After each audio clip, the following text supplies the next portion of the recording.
শীতের সন্ধ্যায় এরকম একটি পাকোড়া গরম গরম চায়ের সাথে কিন্তু দারুণ জমে যায়। হ্যালো এভরিওয়ান, আসসালামু আলাইকুম।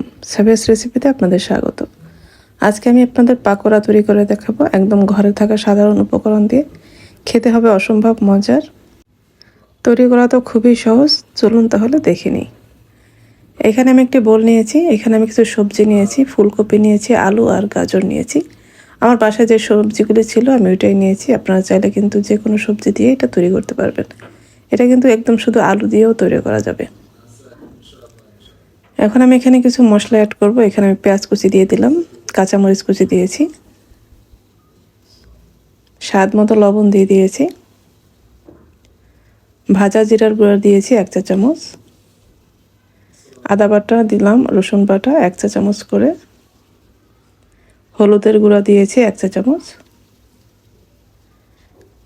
ধনিয়া পাতা কুচি দিয়েছি, বেসন দিয়েছি আমি 2 টেবিল চামচ, চালের গুঁড়া দিয়েছি 2 টেবিল চামচ। বেসনটা লাগলে আমরা পরে আবার দিয়ে নিব। এখন একটু মেখে নিব। এখন আমি এখানে 1 প্যাকেট ম্যাগি মশলা দিব। ম্যাগি স্বাদে ম্যাজিক যে মশলাগুলি পাওয়া যায় এটার 1 প্যাকেট দিয়ে দিলাম। এটা দিলে কিন্তু এটা খাবারের স্বাদটা আরও অনেক গুণ বেড়ে যাবে। এখন আমি খুব ভালোভাবে একটু মেখে নিব। এ পর্যায়ে আমি আরও 1 টেবিল চামচের মতো বেসন দিয়ে দিয়েছি। এখন আমি এখানে একটা ডিম দিয়ে দিব। আপনারা কিন্তু ডিম না দিতে চাইলে একটু পানিও দিয়ে দিতে পারেন। ডিমটা দিলে কিন্তু এটা খেতে বেশি ভালো লাগবে। এখন আমি খুব ভালোভাবে মেখে নিয়েছি। এখানে আমি আরও 1 টেবিল চামচের মতো বেসন দিয়েছি। যতক্ষণ না বাইন্ডিং আসবে খুব ভালো, মানে পাকোড়ার শেপ দেওয়া যায়, ততক্ষণ আমরা বেসনটা দিয়ে নিব। এখন আমি ভাজতে চলে আসলাম। চুলায় আমি তেল গরম করে নিয়েছি। এখন একে একে আমি পাকোড়াগুলি দিয়ে দিব।